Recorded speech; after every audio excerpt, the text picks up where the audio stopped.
Roses are familiar, easy to grow, and simple to care for, yet they always carry an elegant and captivating beauty. Today, I'll propagate roses using a fully bloomed flower.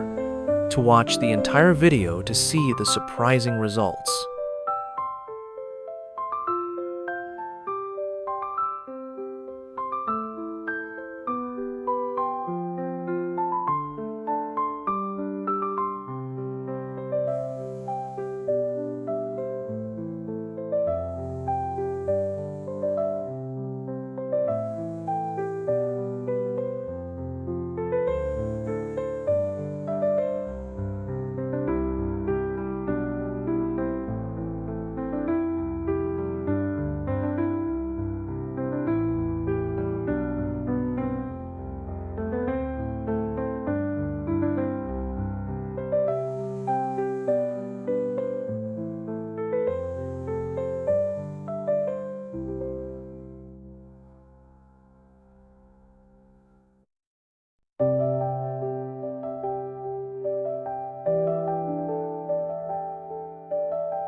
Like, subscribe for more garden videos.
To support faster and healthier sprouting, I combine natural nutrients from rice with garlic as part of my care method.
Rice husks are very beneficial for gardening and ornamental plants. They help prevent soil compaction, support healthy root growth, and reduce waterlogging, making them especially suitable for container gardening and balcony planting.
Tell me what you want to see next, leave a comment, and don't forget to like and subscribe.